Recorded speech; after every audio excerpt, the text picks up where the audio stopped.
you show me. Yes, that I cannot take it for granted. Love that you show me, I cannot deny. Hello everyone, this is Director Samaritan 254 na kama kawa hapa ni Eastern TV. Before we start, make sure that you subscribe, comment and also share this video iweze kufikia as many people as possible. Wale watu our fans who are in diaspora, how are you guys?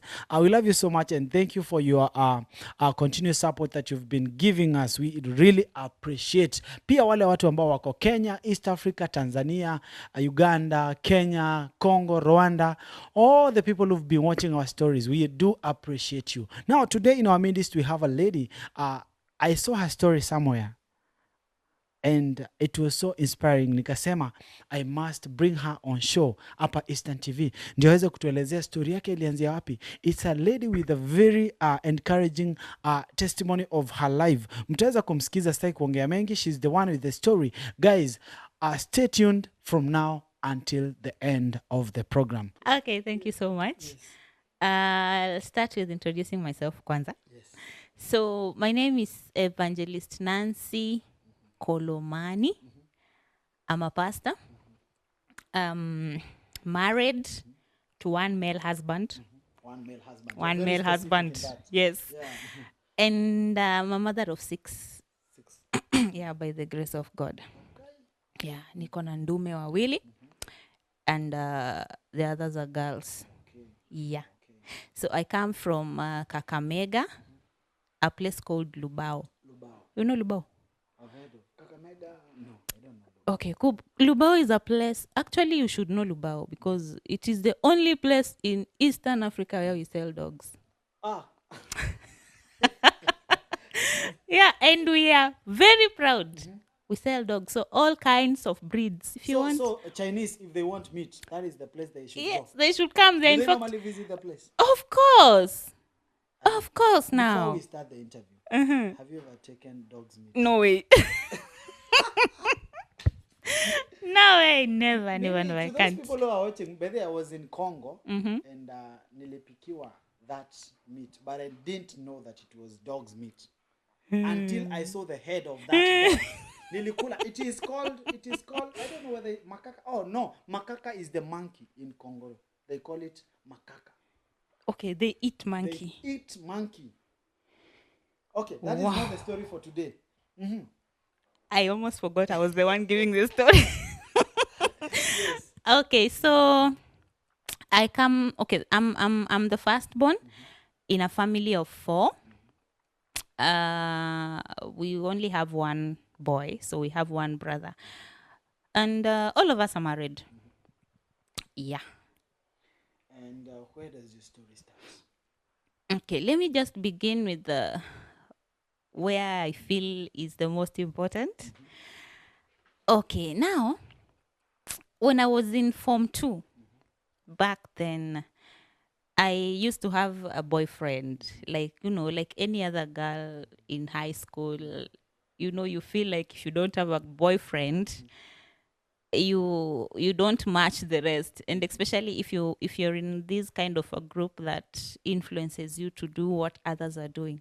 So I used to have such kind of a group that influenced me, and they were telling me, if you don't get yourself a boyfriend, you're not normal.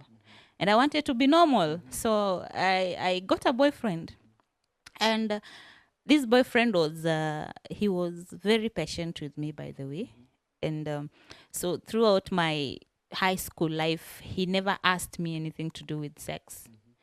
So he would tell me, I'm just waiting for you to finish high school and then we can talk about every other thing. And I was like, hey, I got an angel.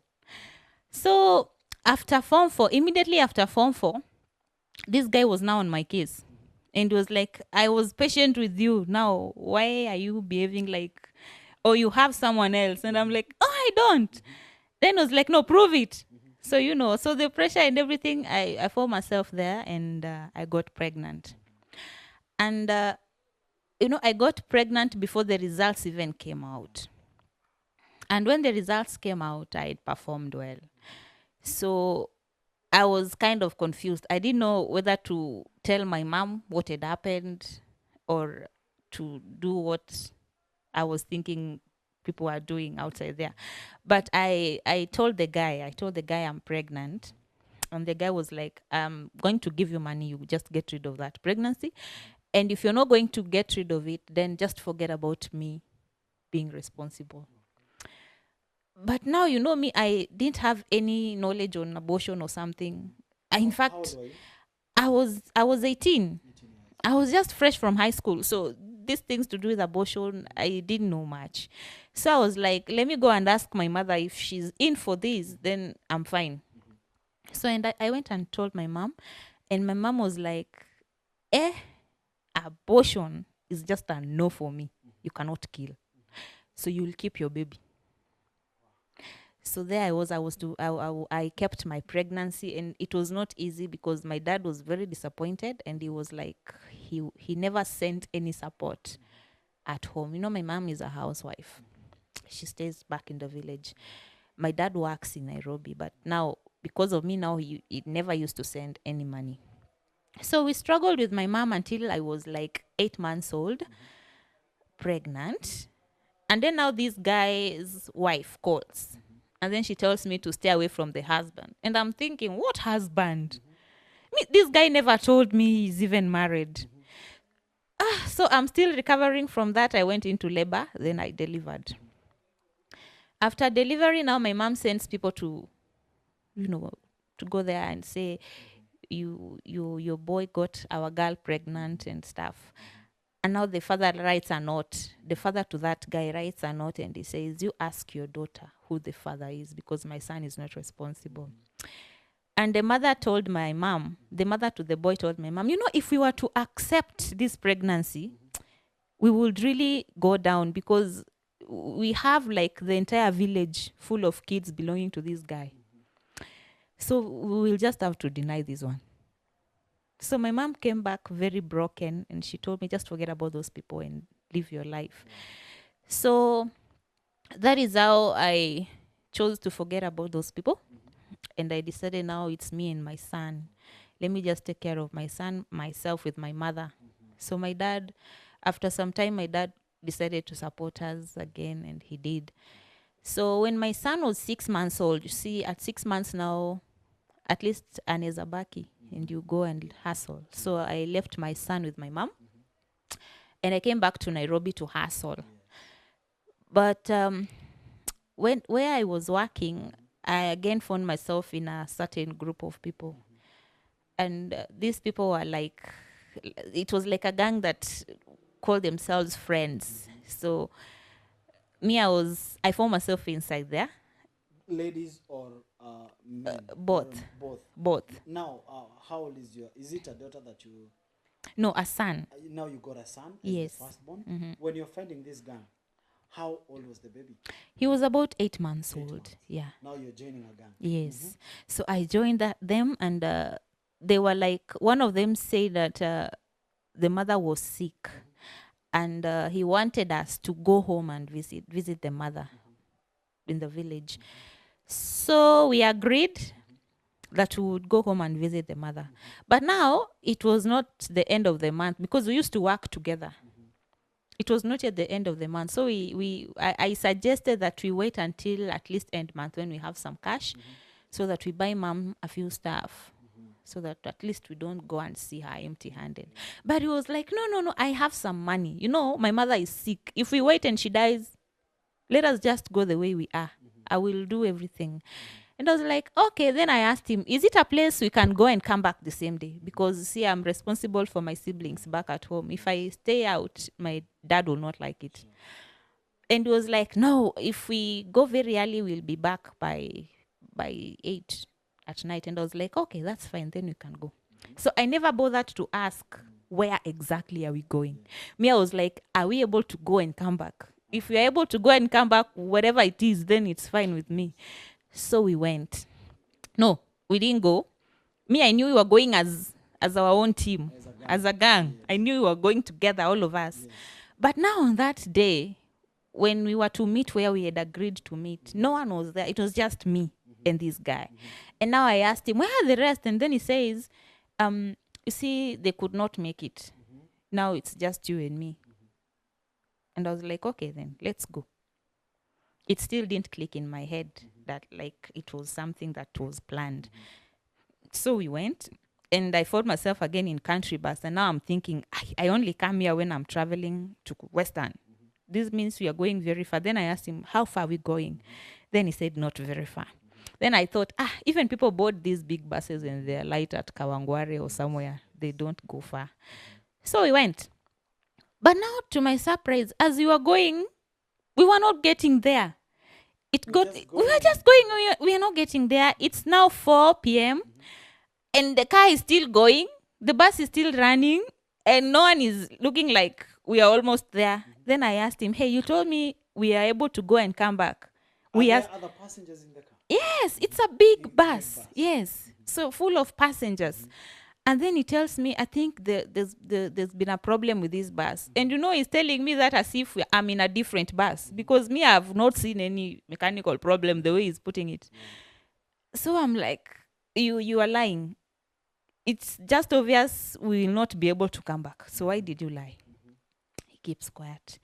So me, I up there, I quarrel, I do everything. But now I realize even if I jump and do everything, there's nothing I'm going to do.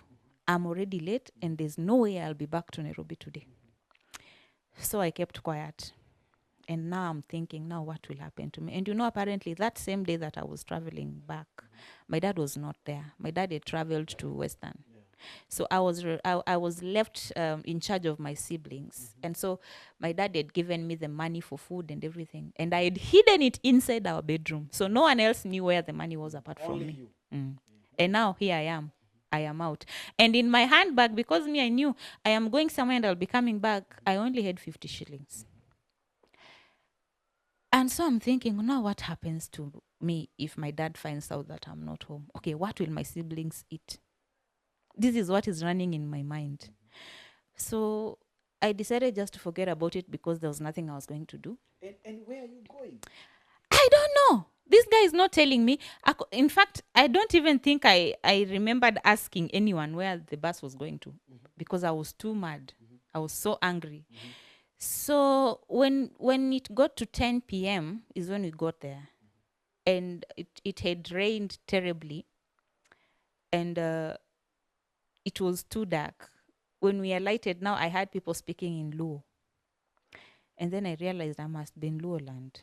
Then I heard some people talk about Migori, whatever. Then I realized I'm just next to Migori, but I didn't even ask. I was so angry to talk. But now I had to act as if I was not angry because I didn't want the mother who was sick to know I was angry, yet I'm coming to see her. So when I got in the compound, I acted as if everything was fine. So I smiled.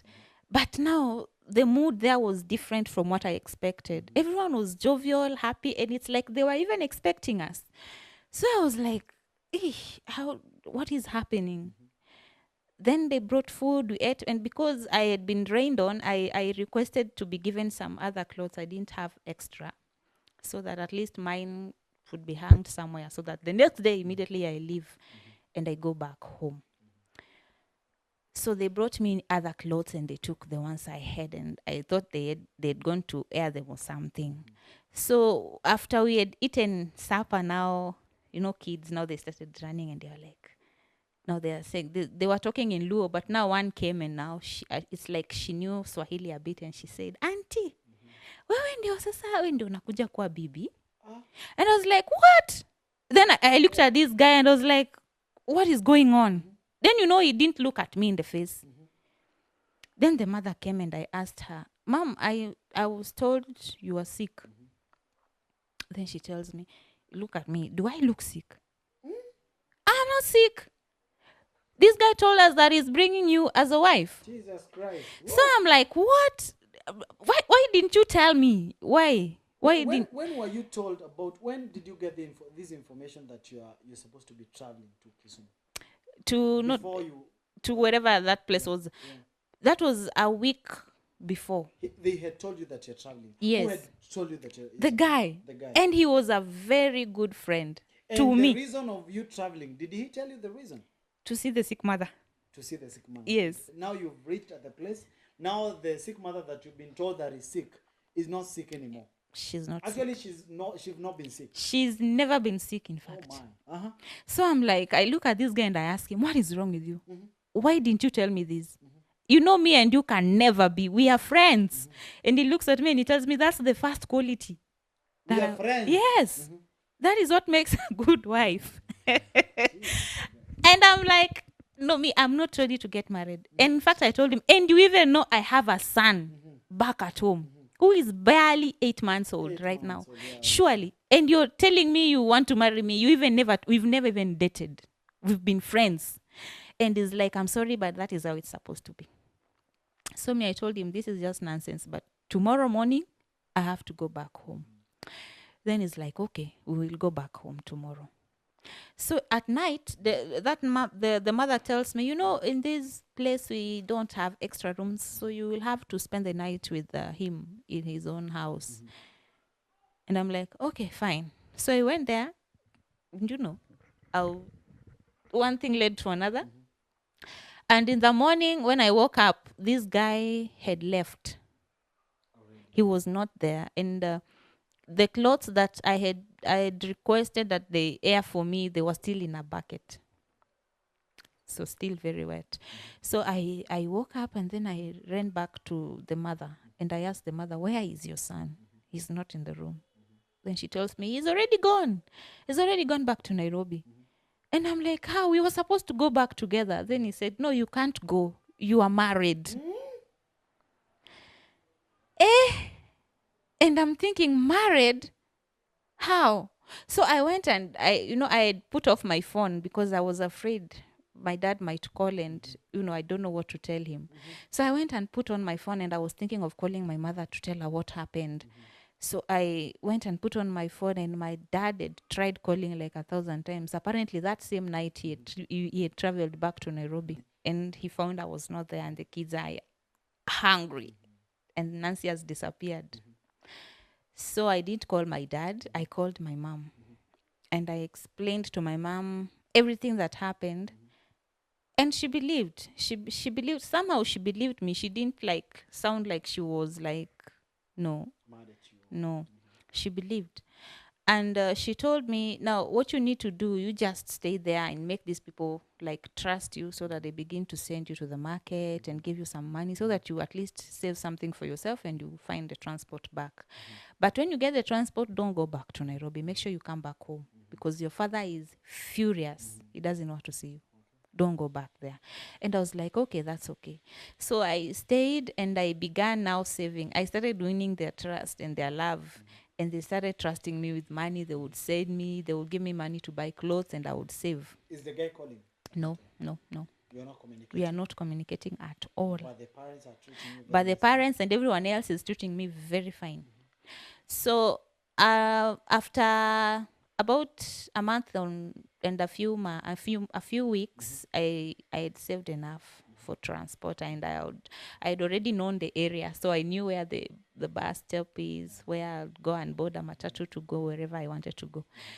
So on the day that I was to call my mom and tell her that now, Mom, tomorrow I am coming, be prepared, I am coming.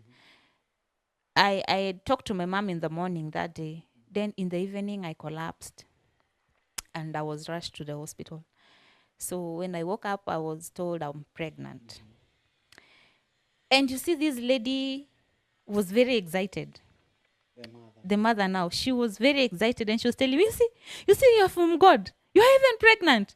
And I'm like, what is this one talking about? And you have another kid? Yes, and I was even telling her, I have taking care of the baby now? My mom. My mother who is not even working. Months old. Yes. Oh, yeah. Imagine. So I'm telling this lady, I have a son who is 8 months old back at home. You can't tell me I'm pregnant. This is nothing to rejoice about. And then she tells me, you're already pregnant. There's nothing you can do about it. And besides, you're married. Are they not caring about the baby that you have? They are not even caring about that one. So long as my son is with my mom, they don't care. The baby is fine. According to them, my son is fine. Which world is that? I am telling you, there are people out here. So I was like, now, if I call my mom, what do I even tell her? How do I even start? So I didn't call her that day. The next day I didn't call her, yet I was supposed to call her because she knew I was traveling. So I called her the next day. And I told her, Mom, I'm not able to come because I just found out I'm pregnant. And she hung up. She just hung up. She never said a word. Then she called me later. And she told me, so you're pregnant and you still want to run away. Are you crazy? Where are you going? You want to come again with another child here? For who to raise? Who will raise that one? No, that one, maybe God wanted you to get married like that. And so how many months did you notice that that you're pregnant? I had stayed there for a month. It was almost 2 months, I think. It was almost 2 months, barely 2 months. So your baby is still growing? Yes, surely. I think by the time I noticed my baby back at home was 9 months old. I am very sure he was 9 months old. So my mom tells me, no, Nancy, you will have to stay there. You are married. Just work on that marriage. Maybe that's how God wants you to get married. Even as some of us got married when we didn't plan about it. So just accept it. Because you can't come here when you're pregnant. How will I take care of you pregnant with another child and I have another child? Let me just take care of your son. Let me just struggle with your son like my own. But you, just stay there with your husband. Hey, and I was like, okay, my mom makes sense. Where am I even going with this pregnancy? So I decided to stay. And throughout my stay there, they were good. No one mistreated me. The guy never called. Never.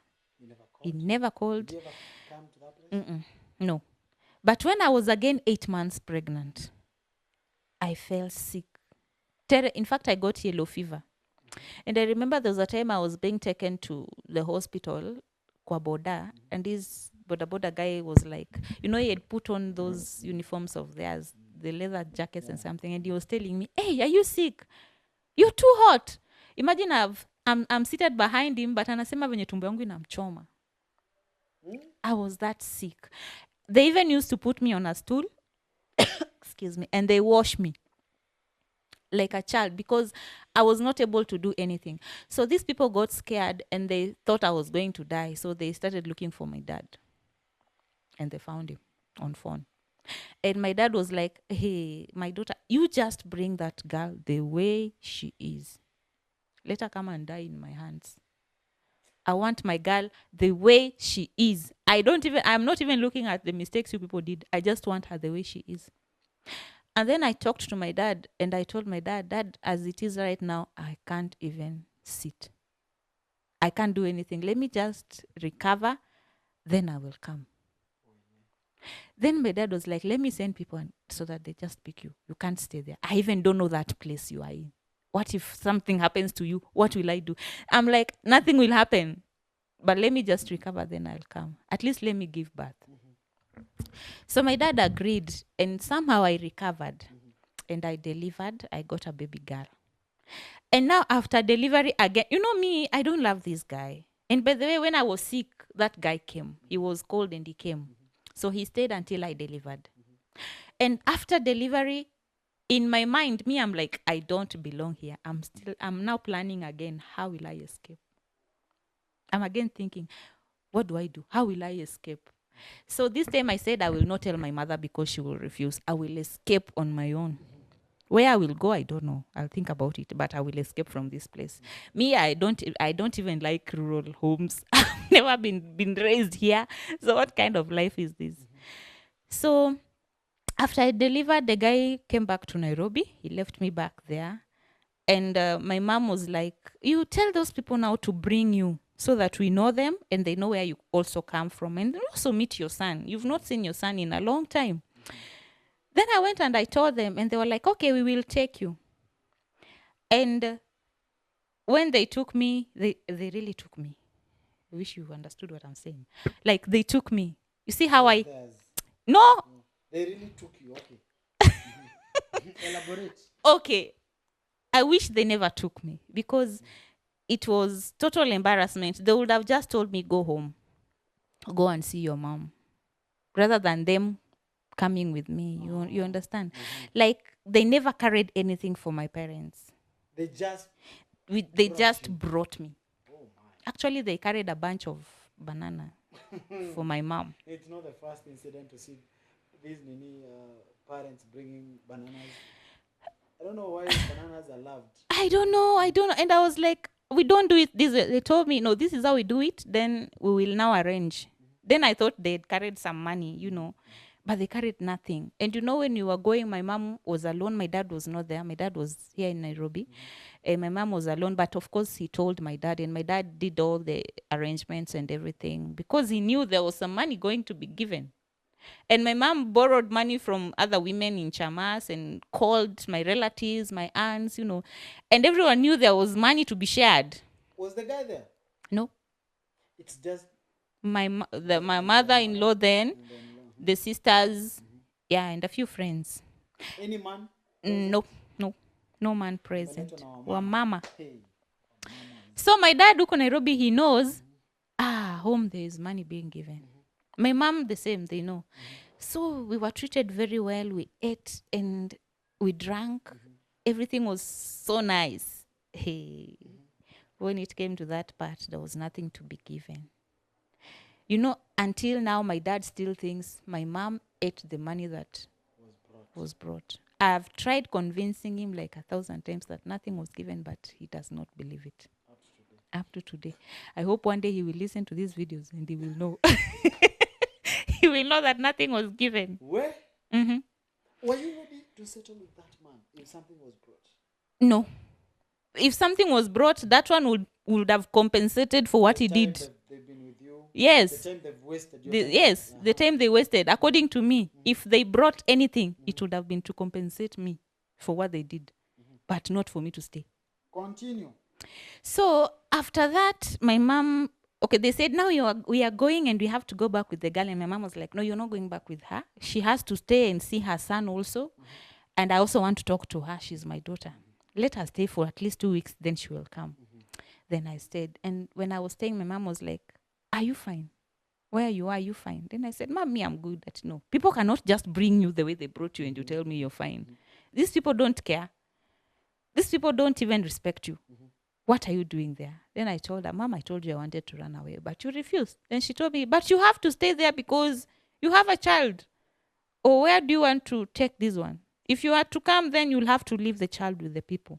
And I was like, I can't leave my child. I can't. I remembered how I left my son when he was just 6 months old. And I was like, again, I leave this one. And I said, no, I can't. So she told me, when you go back, I'm going to do shopping for you. I'll make sure I buy food stuff for you and a few kitchen utensils so that you start cooking in your own house. And I was like, okay. So she told me, you go and start cooking in your house so that you don't eat in your mother's house. Cook for yourself so that at least you don't lack food. According to her, she was like, these people are starving me.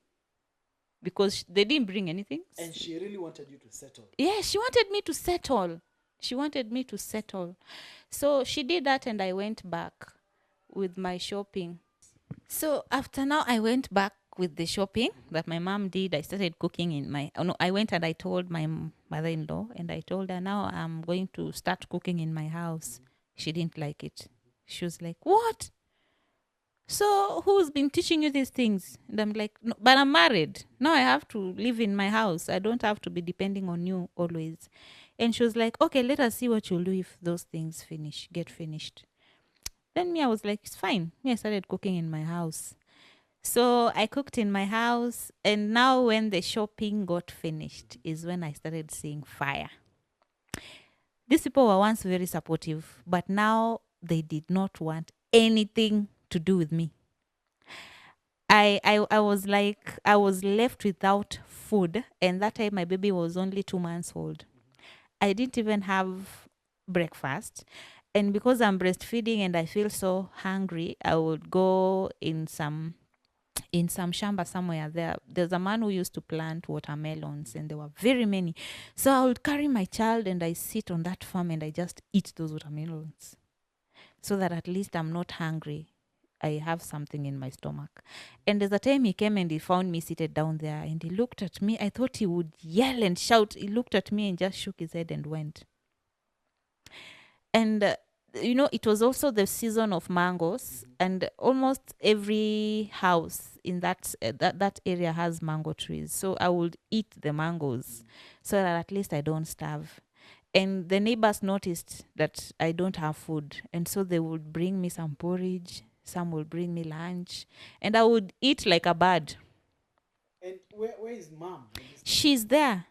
She's there in the main. Yes, they are there. They are there. All of them are there. And why are they doing all this to you? Because I decided to cook for myself. Oh. So they didn't like the idea.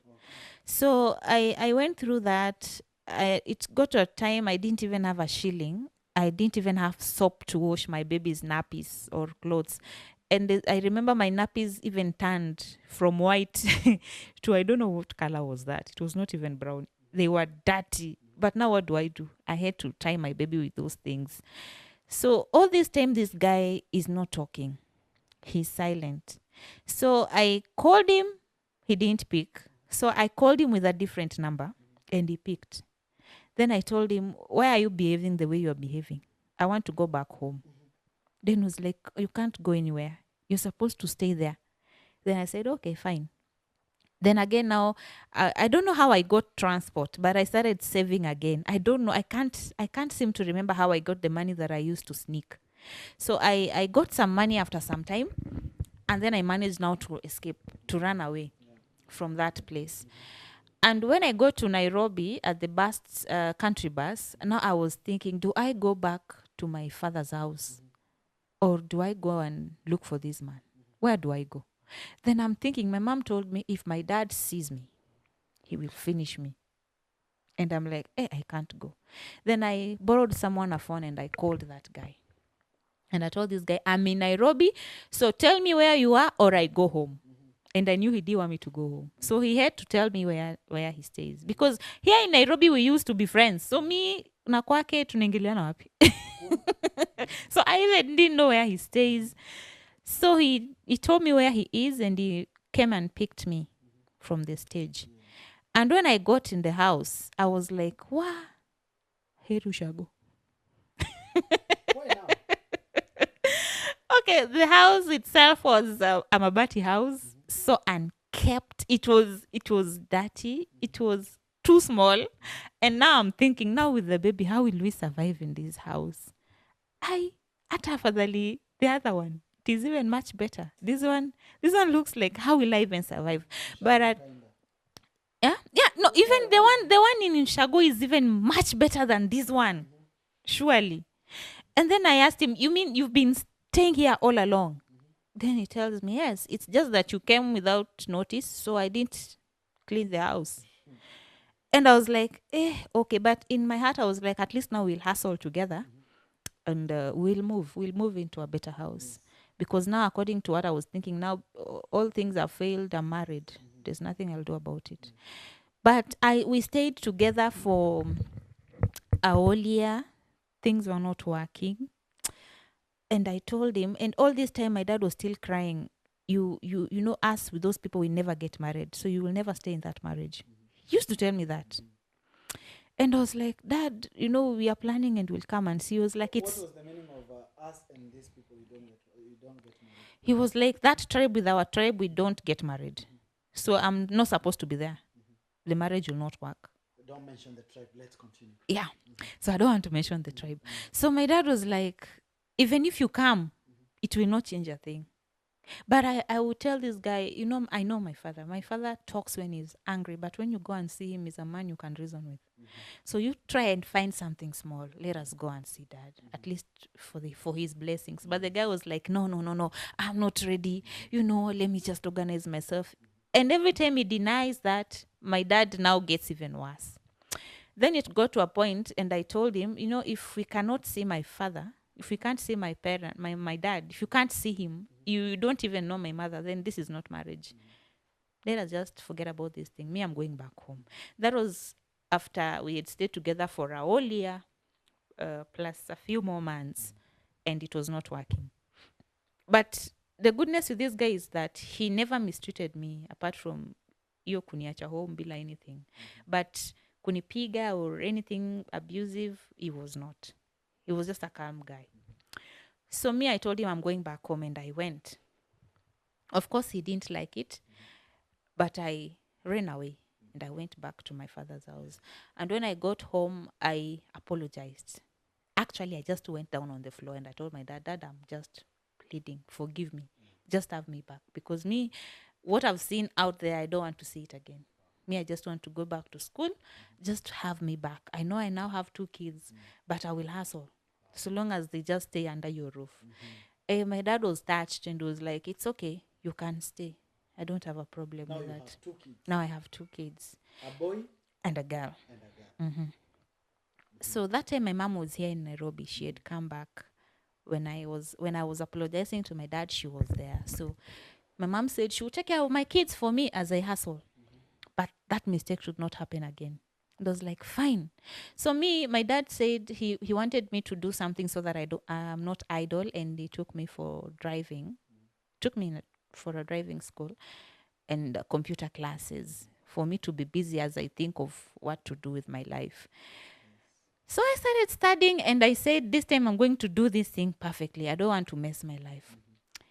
But now when I was again going to school, after a few weeks actually, not even a month, it was just a few weeks. I realized I was pregnant.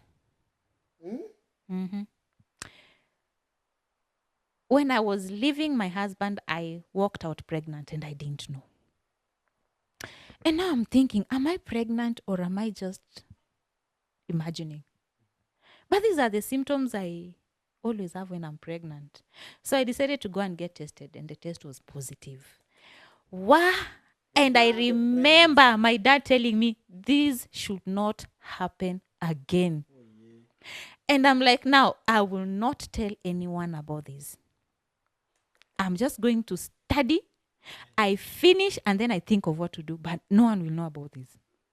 So nikajikaza, but mimba nayo ni nini? Unaweza ficha? Inatoka, it shoots. So it came out, but not that big. So my mom noticed and she was like, Nancy, are you okay? And I said, I'm fine. And she told me, you look pregnant. And I told her, Mom, you know, when I was coming out of that marriage, I think I came out pregnant. You know, my mom collapsed and she was rushed to the hospital. She was rushed to the hospital. And I remember when I went to see her, she told me, you know, Nancy, nikitoka hapa, nisikupate kwa hiyo nyumba. She's on the hospital bed. Yes, she's on the hospital bed. And she's telling me, nikitoka. When I get out of this bed, yes, I don't want to find you in that house. Because I don't want your father to see you pregnant. I don't know how I'll bear it. Mimi niachie huyo mtoto mwingine. Just leave the child with me. But I don't want your father to find you in that house pregnant. Wow. And now I'm thinking, so where am I going? Do I call that guy and tell him I'm pregnant for him again? Ndo afurahi anichukue tena nioe na nguvu. Nikasema, no, I can't do that. So nikasema, let me look for a house help job. In that all the time that you've been with this guy, did you ever love him? No, I was trying to love him because now I was told he's my. I have no option. He's my husband. You're trying to love him. I'm trying to love him. But the more you try, it's not possible. I can't. So me, I'm like, if he kidnapped you and made you, that was kidnap. Surely, how do you love the person who kidnaps you and makes you pregnant and you're now a wife? You don't love that person. So I was like, if I tell this guy I'm pregnant, now he will come back for me full force.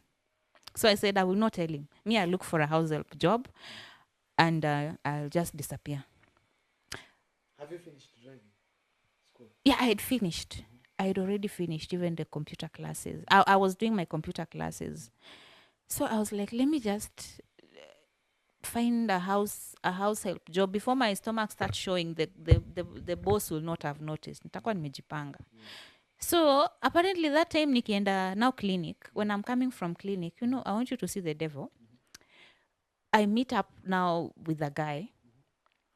I'm pregnant and my stomach is a bit showing. If you're keen, you'll notice I'm pregnant. So this guy comes to me and he starts, you know, giving me the vibes. Yeah. And I'm like, no, what is wrong with this one?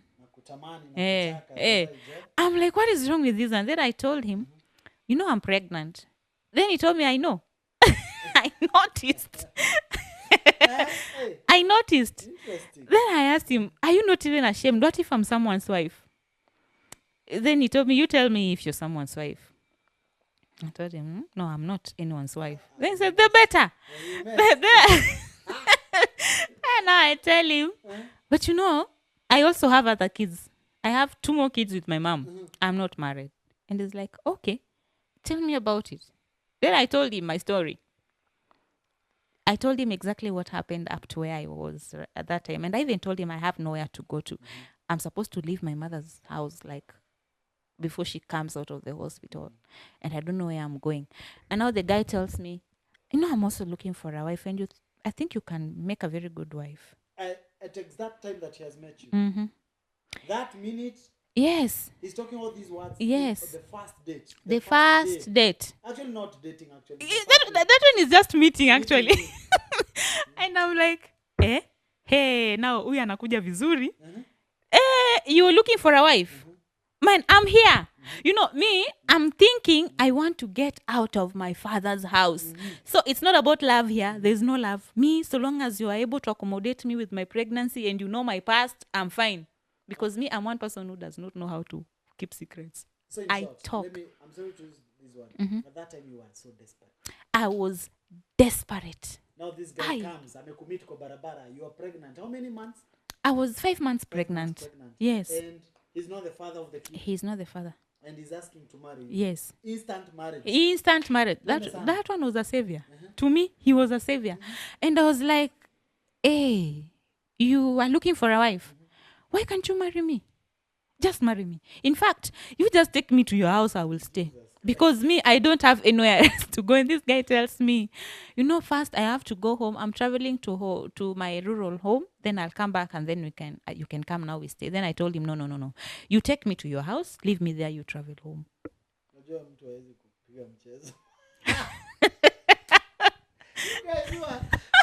guys who are like, you're so beautiful. Hey. If you continue, how can you advise them? Utakuja kukatia wrong number. There are people who will go with you. People like me. Don't try. So I was like, okay. This guy was like, it's okay. Okay, let me go show you where I stay. Imagine I'm coming from clinic. And we're already going to see where this guy stays. So I went and saw his house. And then I told him, tomorrow I'll be coming. So the next day I rushed to the hospital. I talked to my mom and I told her, Mom, I found a place to be. But I never told her it was with a man. I just told her I found a place to be. I'll stay there for a while. Then my mom said, the better. I don't want your father to see you pregnant and I don't want you to abort. So you just go leave the kids with me. So the next day I ran away. I never even told my dad where I'm going. And I remember that day I met my dad, he was at work. Actually used to stay in the house. What are they called? Hizo nyumba za estate za kazini. Yeah, so I was like, nikipita, he saw me and he was like, where are you going? And I was like, just here. I'm just around. I never told him.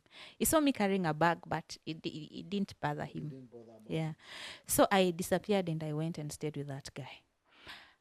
The only person I told was my sister. My younger sis. I told her, the one that follows me. I told her where I was going. But I never told her I'm pregnant. Because now, surely, how would they even carry me? Being the firstborn, you've just been forgiven. And then again. So I never told her the reason why I'm running. I just told her I have to go. I think she found out much later.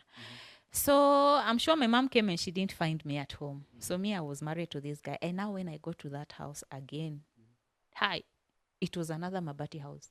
The only difference with the other one was that this one now is at least spacious, clean, but with no mattress. And the guy is nice? The guy was nice. No fights? Initially, no fights. So he was okay. So me, I looked at him and I asked him, so where are we going to sleep? Because there was no mattress. And he told me, you see those boxes? Think we can just make them very comfortable for us. And I'll look for a mattress later. And I was like, wow. Okay, but me, I didn't mind. So long as I'm not in my father's house, I was like, me, I can take care of myself here. So he was hardworking. He tried. At least in 2 weeks, he bought a mattress for us. And The wife motivates. a, A woman motivates a man, yeah. So he was motivated. And at least he bought a mattress. And you know, he had given me also his story about his past, the way he was married before, and the woman took away everything and went. And I believed him. You were crying, both of you are crying. Yeah, so we are two fools seated. Because how do you marry a stranger on the streets? And how are you married to just a stranger? We are all fools, seriously. Actually, I think all of us were desperate. So there was no love there. It was just a moment of desperation. There was no love completely. So we stayed together. And now again, I don't know what happens with my pregnancies when I'm 8 months old. Now when I'm 8 months old, again, this man decides now to go party. And now he comes back home with his ex-wife at 2 a.m. They are very drunk. Both of them. Yes, both of them very drunk and even singing. And then they enter the house and we have to sleep on the same bed. And these guys want to do their thing when I'm there. Jeez. And I'm like, what? And then he tells me, Songo koko kuta. And my stomach is big. I mean, I'm almost due. So I'm like, I can't stand this. So I woke up and I started walking. I don't know where I was going, but I was just going away. I didn't know where I was going. I was going away so that I come back in the morning and find them gone. Because they're drunk. By morning, they'll realize, what are we doing? Then they'll feel ashamed and they'll disappear. So I just started walking and going. But I didn't know where I was going. So I walked and I got to some church. And then I knocked on the gate of that church. And the security man opened and was like, Mama, nikusaidie na nini? At night. Yes, at night. Then I told him, I just want somewhere to sleep. Then he looked at me and asked me, Bwanako amekuchapa? And I said, sana. You know, I didn't want him to ask me more questions. Nataka tu anihurumie, anipe mali nilale. So he was like, okay, fine. Then he took me in and akatoa vitu zake huko ndani akaniekea mattress hapo chini akanambia wewe lala hapo. Then he slept outside the gate. And in the morning, I had the instruments, the church. Then I remembered, today is on a Sunday. Wow. Hey, when last did I go in a church, by the way? Then I said, because it's on a Sunday and I don't want to go back there early, let me go inside. I fellowship and then service Ikesha's initial lunchtime. I go home, those guys will not be there. So that's what I did. No, in fact, before I even went inside, the pastor came. He came driving and then he saw me sleeping down there. And then he asked the watchman, Nani siku hizi unaleta bibi yako analala hapa? So the watchman was now narrating. The watchman was now narrating to him what happened. So the pastor came to me. They were couples. I really appreciate those two people, by the way. They came to me and talked to me. And then they told me, they tried consoling me and advising me. And then they asked me to enter the church. Then I said, it's okay. After all, I've not been in a church for a very long time, so I'll go in. So I went in church and the service was nice. And they called for an altar call. And I was like, hapo kwa altar call siko. Ndio hawa watu wote wanione nikisimama. Nikiokoka. No. That Jesus, if I can receive him maybe somewhere hidden, yes, then that is fine. But me standing and going there like these people are crazy, I can't do that. So I never went. And you know them, they expected to see me stand up and go there. So I never went. So after the service, everyone had left me. I'm still seated there. And then the pastor again comes. Then she says, do you want to give your life to Jesus? Then I asked her, for what? For what? I mean, look at all that I've gone through until now. For what? What will it do? Will it change anything? Like, will my children go back in my stomach? Will I return to be the Nancy I used to be? Then she tells me, you'll even become better. And I was like, what is this one talking about? And I got so angry. I got so angry. And I was like, this one is mocking me. So I told her, Mom, let me just go back home. I'll talk to you some other day. I'll pass by some other day. Then she gave me her number. And then I left. So I didn't get saved that time. So I left and I went back in my house. And luckily, I never found them. They'd already gone. So after that, now I was like, the neighbors now came. I already have friends there because I've been staying there for a long time. And they were like, what? I see, we saw your husband. Your husband was with another woman in your house. And I was like, really? No, that was not another woman. That was his cousin. He told me the cousin was coming at and the way those people were holding, that one cannot be a cousin. And even if it's a cousin nowadays, people, sleep with their cousins. Yeah. And I was like, no, it can't be. And it was so embarrassing. I was so ashamed. But I think he was also ashamed because we didn't stay there for long. We moved. We shifted. And we shifted to a single room. But sasa, this one was Yamawe. Progress. From Mabati. Hey. Progress. Class ingine. And I'm saying now this is the guy. Yes, this is the guy. Akona vision. This guy. Did he give you the reason of why he was sleeping with another? Imagine we never talked about it. And you know why I didn't talk about it? Because if I ask him and he throws me out, and the pregnancy is not his, he can tell me anything. So where will I go? So I made sure I am as loving as always. I never asked him anything. I never talked about it. I kept it to myself. It ate me alone. I never asked him anything. Did he ever used to talk about the pregnancy? He used to like me the way I was with my pregnancy. He even gave the baby his name. So he didn't have a problem with my pregnancy. He used to tell me, no one should know that I am not responsible. Awesome. No one should know that I'm not responsible. Let it just be between me and you and maybe your mother who already knows I'm not. So no one knew. Until today, I think no one still knows that he was not the father of that child. So after we moved now into our new single room. No, Mawe Sasa, very good single room. I was like, hi, thank you, Jesus. Now this is progress. This man can go places. This is what I like. At least someone who has progress. This one is a person with a vision. So after we stayed for a while, I went into labor. No, he started changing before I went into labor. He started behaving funny. He would drink, become abusive, and do all funny things. And me now, I was like, he would even leave me hungry without food. So I decided to hustle in a salon or anywhere just to make sure I get something for myself. But now I didn't know anything to do with hair.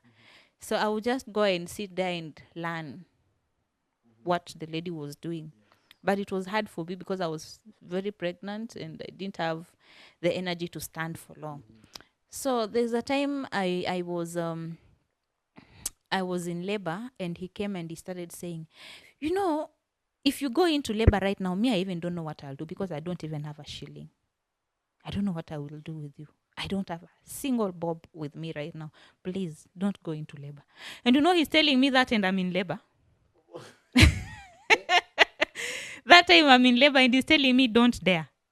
Don't dare. I don't have money. If you dare, you just know how you will deliver. Well, so the pain got intense and he noticed. He asked me, are you fine? Then I told him, honestly, I think I'm in labor. So he panicked and he was like, hey, let's start walking and see what we'll do. So we started walking in some chemists, finding out what to do. And everywhere we went to, people told us to give them at least 3,000 so that they can help us. 3,000 at that time to us.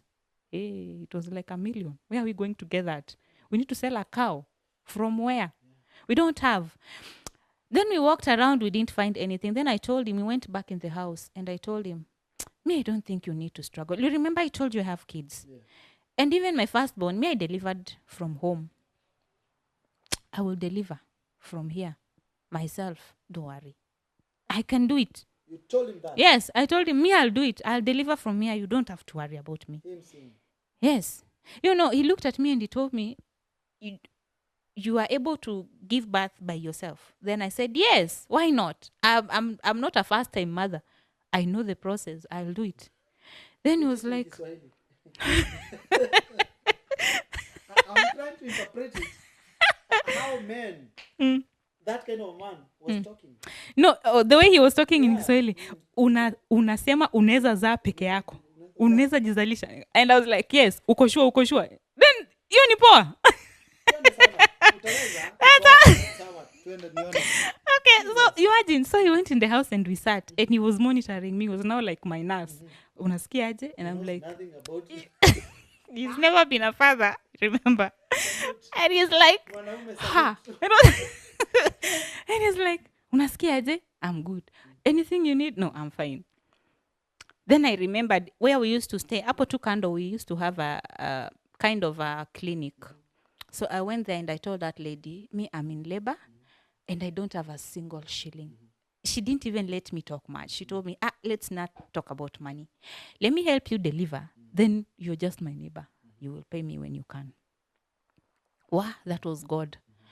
So that night I delivered. I delivered around 11 p.m. at night. So after delivery, my guy disappeared and I was left there. So I told this lady, because I just stay next and I've rested for at least 2 hours, I'm strong. I mean, I delivered normally. So I'm not sick. I'm strong. You just help me carry my baby. Take me back in my house. Let me rest there. So she carried my baby for me and she took me in the house. And my house was in a mess. Because the entire day I was looking for a hospital to deliver. So nothing was done. It was in a mess. And we were still very new there. So even the neighbors didn't know us. We didn't even have water. And that time we used to fetch water from a hole inside. You fetch it with a can, kamba. So I put my baby on the bed. And you know that lady told me, sleep and rest. And I timed her. Amepiga tu kona hivi and I woke up. I started cleaning my house. I cleaned it and then I took all the jerry cans, about 10 of them. How many hours after delivery? 3 hours. 3 hours. Yes. How 3 are you hours. feeling? I'm feeling okay. I was not feeling anything. I'm feeling fine. So I took all the jerry cans outside and I started fetching water, pulling them. And I carried them back inside. And as I was doing that, as I'd finished, when I finished everything, now I'm now thinking how my mother was reacting when I had given birth to my firstborn. How she was like, my daughter cannot carry anything. She cannot eat that. She cannot be barefoot. She cannot, she cannot step on water. She will be sick. She cannot touch cold water. Yes. She cannot sit. She cannot stand. She cannot, And I'm thinking, here I am. I have done all this. I've carried everything. And I'm saying, oh, God, help me. I don't want to fall sick. I started being afraid that now I'll get sick because my mom used to say I'm not supposed to do this. So I went and I slept. But I thank God I never fell sick. Never. Not even a backache. I was very fine. So the guy comes the next day and he's okay. And he goes out there and I don't know what happened somewhere along the way. But now my ex-husband, you remember that guy, somehow found out where I was staying. I don't know how. I've never realized. Somehow found out because I just delivered that night and now in the morning he comes. Yes. And my husband, now this is my husband, now he's there. He comes and that door was a mabati door. He comes with a big stone. Then he knocks. He sends a child to knock the door. So the child knocks and I stand up and I open the door. When I open the door, he gets the stone and he throws it. If I had not closed the door immediately, it would have gotten me direct on my stomach. Direct on my stomach. Why is he doing all this? I don't know. He was drunk.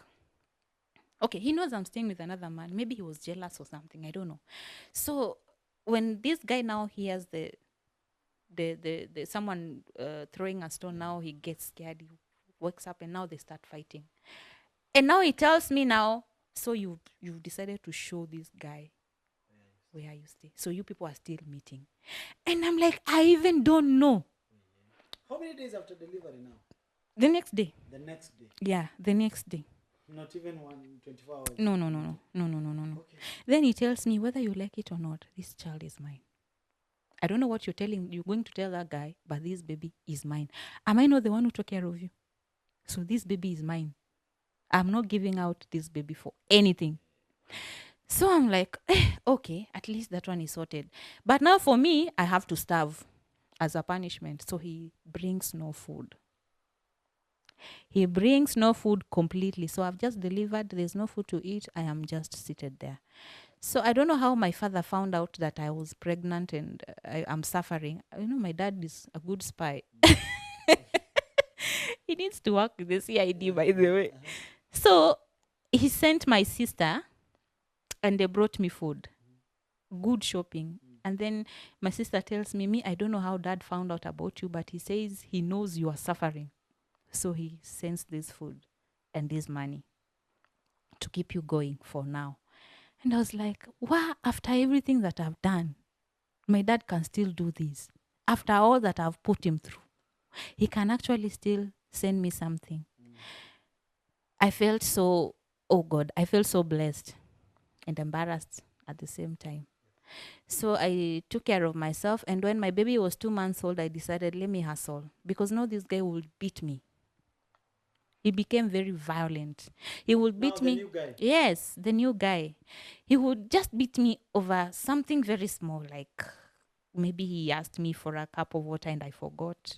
I took too long to give it. He would just find something to fight about, and he would beat me thoroughly. And he would not give food. So I decided, after my baby was 2 months, I decided, now let me just look for something to do so that I don't depend on him. And I would express milk from my breast and I found a nanny, an old, not so old lady who would take care of my baby when I'm away. So I would express milk and leave it to the nanny because the baby was still very young. And sometimes even the breast milk, just for it to come out and you've not eaten, was a struggle. Yeah, yes, you squeeze until you feel pain, but you have to because you have no choice. And I would run. I got a kibarua somewhere. I would run like 3 kilometers from where I used to stay. I would run to work because I even don't have transport. And I worked for 3 days. And on the 4th day, I fainted because I had not eaten anything. I woke up, I expressed the milk that I had, and I started running to work. So when I go to work, it was a work. It required a lot of standing. So outside. So there was no shade, and I stood for. I think I even never stood for 1 hour, less than an hour. Then I fainted, and after I woke up, when I woke up, the muindi was like, unaanguka kwa kazi yangu.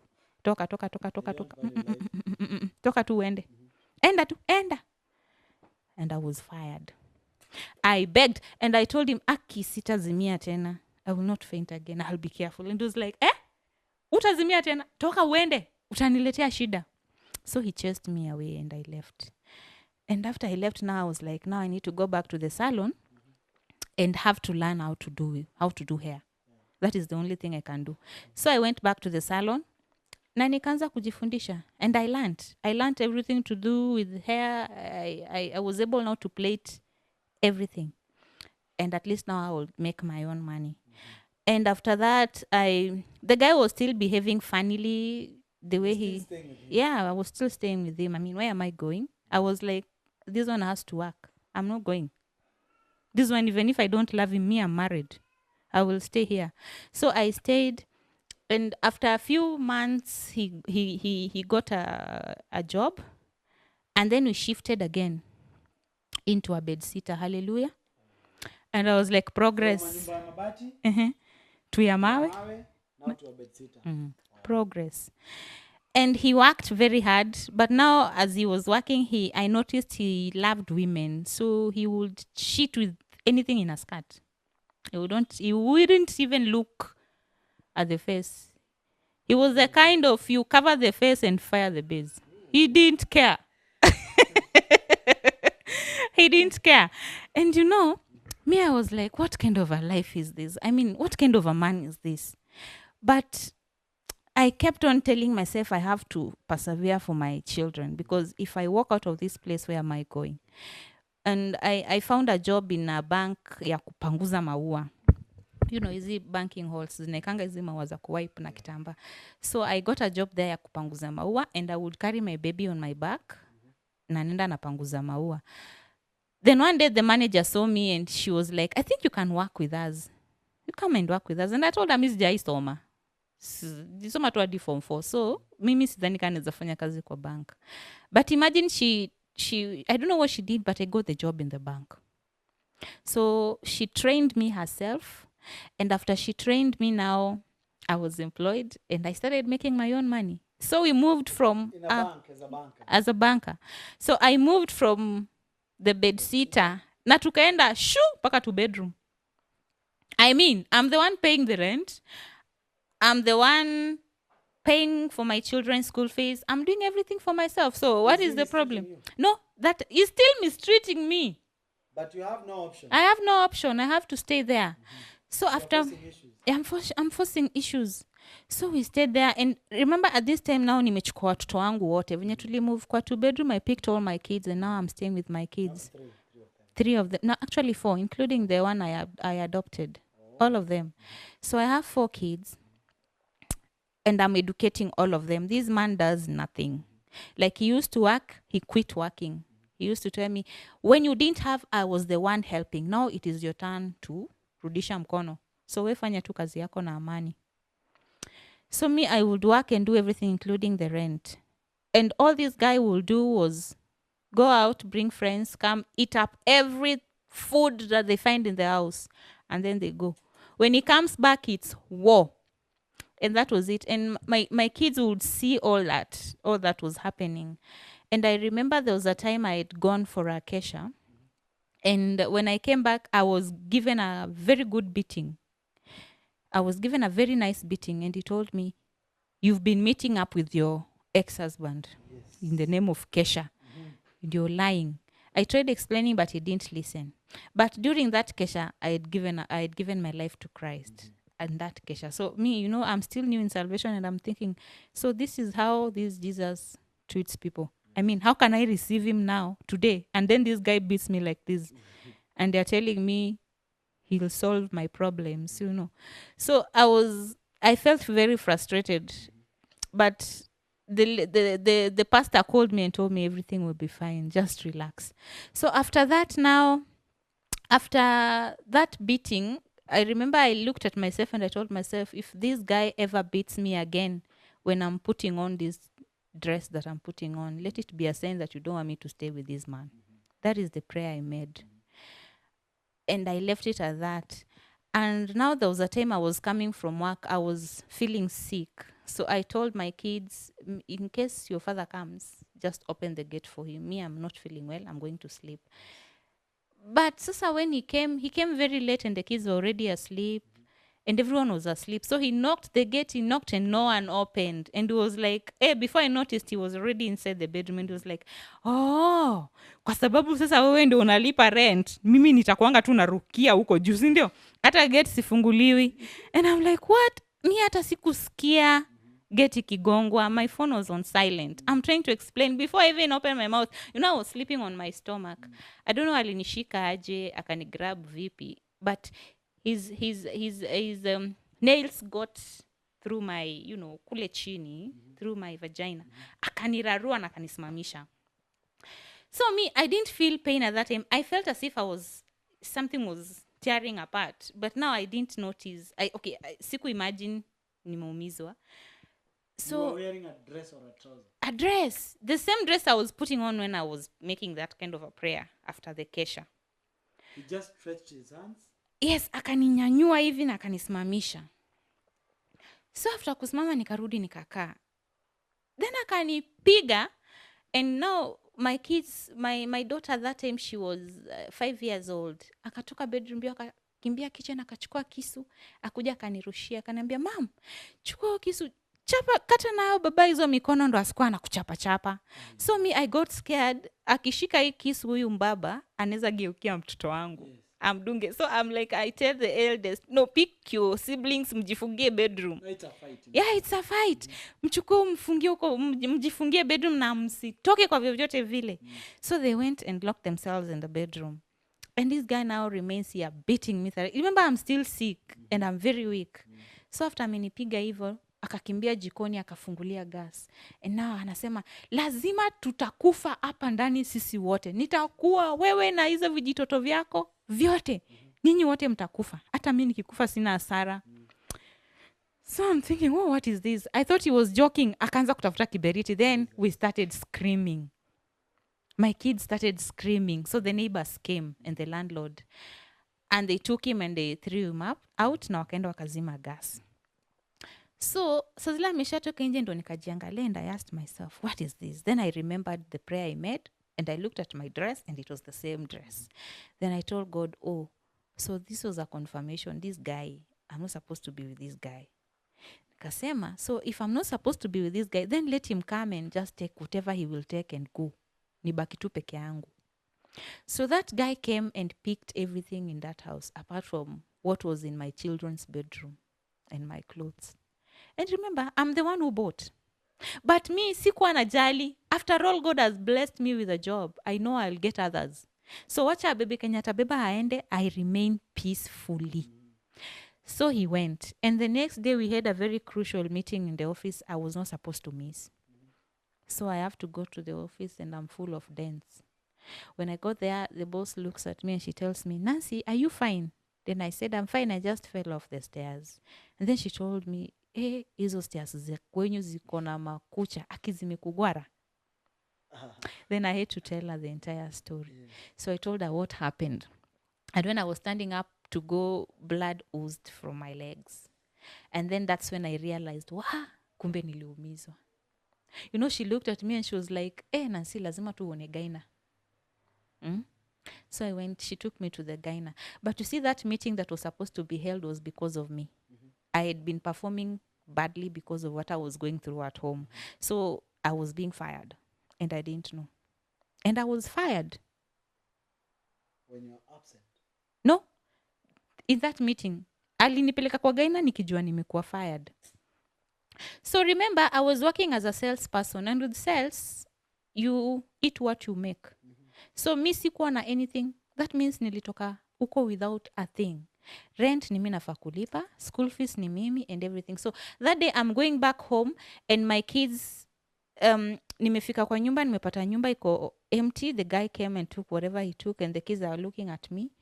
Landlord comes and he tells me, you know, wezi kaa hapa, umetuletea embarrassment, we itabidi tu uhame, tafuta tu mahali uende, please, hii nyumba nataka kufunga leo. Ananiambia hivyo saa 1 usiku. So I took all my kids and we started looking for a house at night. Tukazunguka. We found a house at 11 p.m.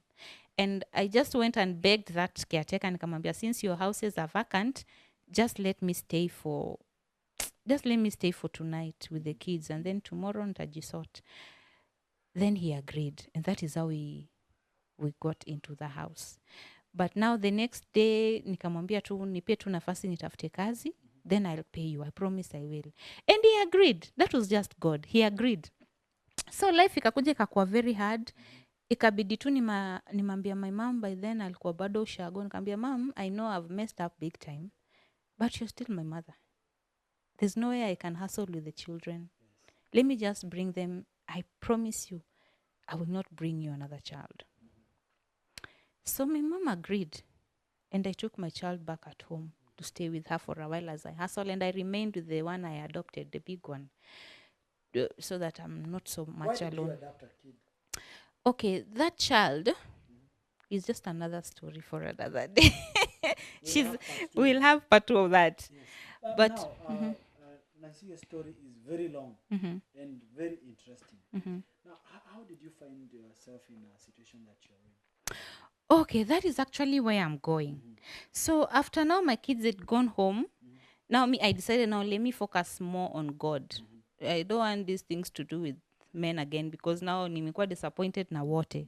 So I said, let me just focus on God and see how my life is going to be. So I decided now let me be more serious na Christ. And that is what I did. And now when I was in church, I came now to learn that you can actually pray for the kind of a person you want and stuff. And so I went and started praying for the kind of a man I wanted because I still wanted to get married to the person I wanted, the right person. So after some time, I got married. After some good years, I got married. And now when I got married, we stayed and it was like, now I was behaving like a barren woman. I was not getting pregnant.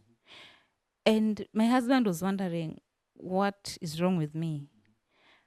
And I was also wondering, what is wrong with me? When I don't want a child, the baby comes. When now I want a child, the baby is not coming. So I decided to make a covenant with God. And I told God, God, if you give me a child, a girl, I will give that child back to you. And najua God ni nani na covenants. I got pregnant. And when I got pregnant, nikasema, let me start my clinic early so that nione siku hizi watu hufanya nini, because my last born was then 8 years old. So I began my clinic at 8 months. And I mean, one month. I was 5 weeks pregnant. So kufika clinic, mi nimefanyiwa test zote zenye wamama wanafanyiwanga, daktari aniletei results. Mi nikajipeleka and I'm asking her, why are you not giving me my results? What's the problem? And then she told me, you know, your results are fine, but there's this one particular test that is not okay. Iya HIV haiko sawa. Then I'm like, okay, so you fix it. I mean, you are the doctor. So haiko sawa aje. Then she looked at me like I was not understanding. Then akanambia, okay, I mean, then I told her, you mean I'm HIV positive? Akaanza zile za, you know, unafaa uende sijui confirmatory tests, don't conclude on yourself. And I'm like, hizo tests zingine zimekuwa sawa? Yes. So HIV tu ndiko na shida. Nikaambia, those results are fine. Kama tu ni hiyo ya HIV, hizo zingine, then the results are fine. I don't need a different laboratory to confirm that. And then I asked her, so what am I going to do? I can't remember what she was talking. So, you know me, I asked, she thought I was asking her, but now I'm asking myself, what am I going to do? Now in my mind, I'm thinking, so this guy decided to infect me with HIV, my husband now, my current husband. I'm thinking, so this guy decided to infect me with HIV. Now let me ask you, which husband is this? Now it's the husband that you met, that you've been living with him in the Mabati No. house. Another new. This is a very new man. A man I've never been, I've never met in the past. We met the right way. We got married, and now I'm now married. I'm a new woman in my house. So I'm thinking, because we never took a HIV test before we got involved. So I'm thinking this guy knew very well he was HIV positive, and still he decided to get involved with me. Now you're thinking. I'm thinking in my own mind. So I'm saying he'll get it from me. So I left the hospital, and I as I was coming back home, I could not believe I'm positive. So I stood somewhere and I told my daughter, hey, I just want to hug you. Then I hugged her and I cried my heart out. Then she asked me, what's the problem? And I showed her the results. And she told me, mom, hata shule yetu kuna watu wako na ukimwi na wanaishi na wewe unalia. Mama unaniangushanga. That time she was 14. Wow. Mama unaniangushanga. Stop crying. And I wiped my tears and I felt so stupid. I think God was using at that time to encourage me, because it came to affect her uko mbele. Baadaye, I saw it affected her. So I got encouraged and I took myself up and we came back home. And I was like, I'm waiting for this man. So I called back the doctor. Na nikamwambia, so what do I do? Akaniambia, you make sure your husband comes for testing. Then we'll know what to do. But when my husband came and I told him about the testing, he was like, am I pregnant? Am I the one who is pregnant? Please, I'm not going anywhere. You tell your doctor to test you and treat you. Me, I'm not going. So I called the doctor and I told her the guy has refused. And you know, the more he refused, the more I was getting convinced that he knows, that he knows he's positive. So I decided to go for a confirmatory test at a VCT center so that in case I get started for medication. I didn't want my child to be infected. So I went and they confirmed that I actually was positive. Again, they insisted on my husband being tested, which he still refused. But they put pressure on him, I don't know how, until he went. And when he went, he came back very excited with the results and he threw them. You see? Those are results zako. You see, unaona sina kitu. Sumona niko sawa. And no, the nurse had told me not to tell my husband about my status yet until I've delivered. And I was like, how am I going to carry this secret? I told him, you see, me, I got tested, but my results came out positive. Then he looked at me, then he said, I think there was a mistake. You can't be positive. Me, I'm not positive. Then I said, I am even taking medicine already here, there. So he walked out and he went and locked himself in the bedroom. So I was wondering in his silence, what is he thinking? Now he'll come back and chase me away. But he came back and told me, it's okay. If it's that way, then it's fine. Just make sure that no one knows about it. Let it just be between us. Watu wa huko nje wasijue. But now I was thinking, I think he took it easily because I had told him about my past relations. I think he tried to connect, and he was like, maybe this is how it happened. Now I'm now thinking, how did I get infected? Were you sleeping? Yes, with my husband. And how come? I'm pregnant. You're pregnant of him? Yes. He's not HIV positive? Yes, and I am. How? Okay, my doctor told me there are some people with some kind of genes that are not easy to catch the virus. But if they get exposed more often, definitely they'll more oftenly they'll get the virus. So maybe, I don't know. In fact, I don't even understand how, because we were together for already 2 years. And of course, in 2 years, we are married. Obviously, so he never catched it. Maybe it was even God. I don't know. So after that, now I carried my pregnancy very well. But hapo katikati, I don't know what happened to him, akachange. And he would become abusive verbally. Yikes. Angetukanana, atukanane. Remember, it was supposed to be between the two of us. Now the neighbors know. How did they know? He would wake up at 3 a.m. and just start shouting, watu wa ukimwi, mmemeza madawa zenyu. Ati mnajiita mapasta, mnaenda huko mnakulala na makondo, mnakuja hapa ati mnataka kuniambukiza ukimwi. Na Mungu ni nani? Hainishiki. Hey! I'm telling you, and this guy is shouting at 3 a.m. Kwanza saa hizo ndio sound inapitanga vizuri. So unasikia tu switches. People are waking up. People are even sweating. They're outside now, fanning themselves. Scary story. Yes. Now in the morning when I wake up, him, he wakes up and he goes to work. I'm left in the house. And now the neighbors are all talking about me. Ndeule. And I remember there's a time nilianika nguo kwa kamba and another lady akakuja akazifanya tu shoo. Mtu asinianikie nguo za virusi kwa kamba yangu. Kila mtu anike nguo zake kwa kamba. Sitaki virusi. Stigma. I used to lock myself in the house so that no one would see me.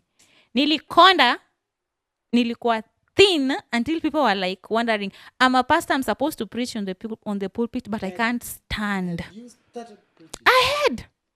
I had started preaching already. So you can imagine the members in the church, the way they look at you. Although I never went through too much stigma in my church, I thank God. But now you can imagine, in as much as they're not talking, they're talking with their eyes. You can see the way they're looking at you, and you know these people are talking something. Yeah. So I went through terrible trauma and stigma until I lost too much weight. I even lost my mother through stigma. My mother would not even call me and ask me, I heard you are this. What happened? She would not call me.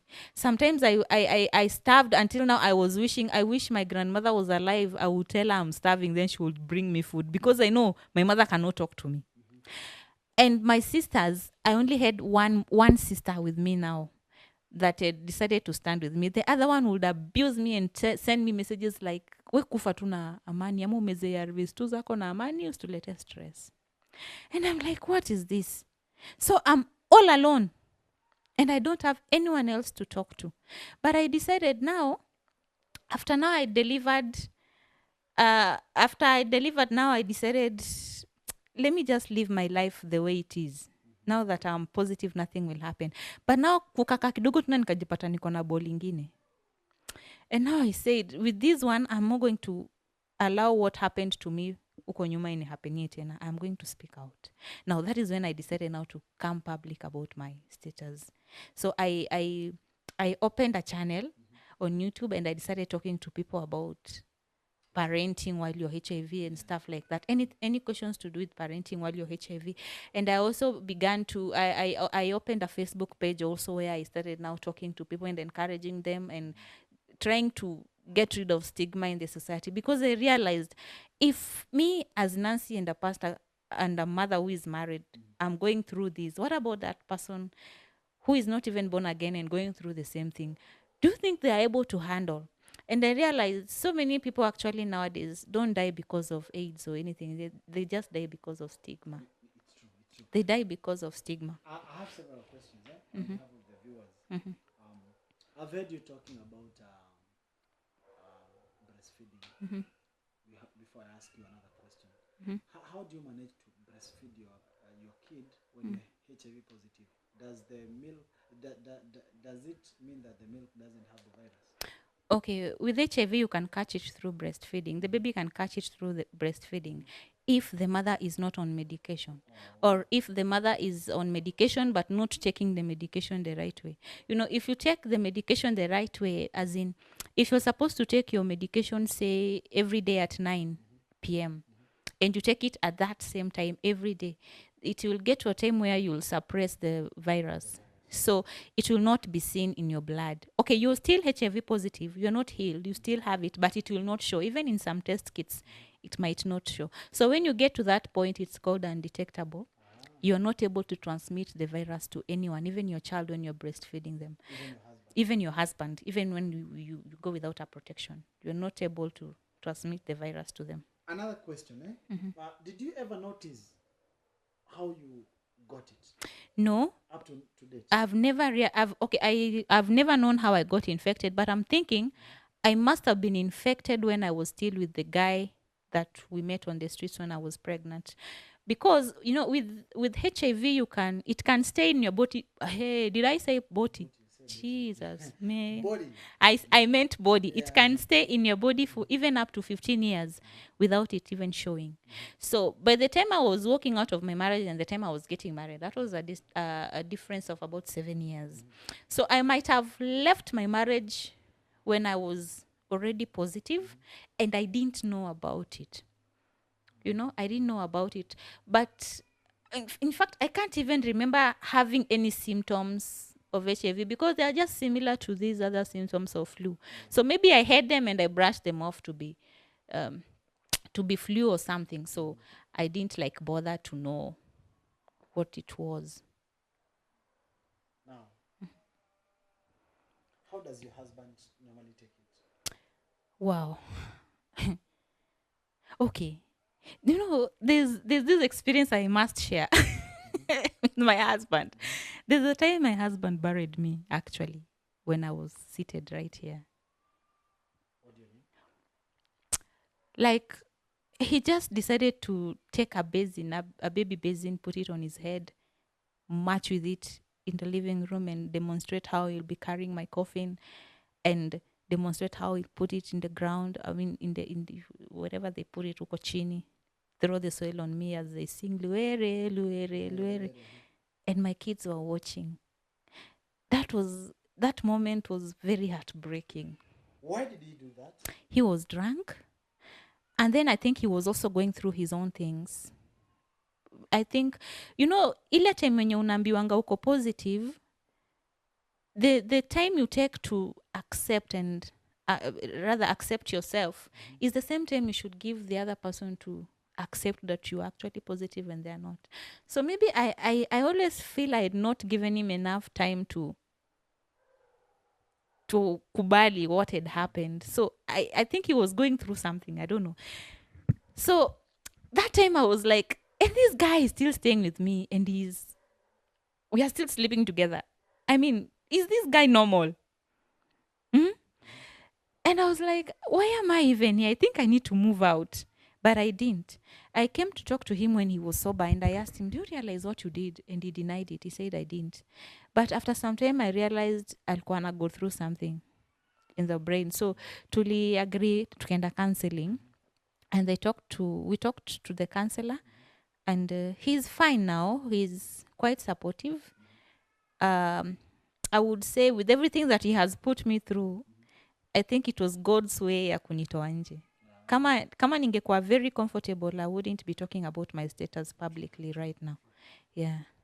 So he's comfortable you talking about it? Yeah, he's comfortable about me talking about it. And even if he was not comfortable, it's not about my husband.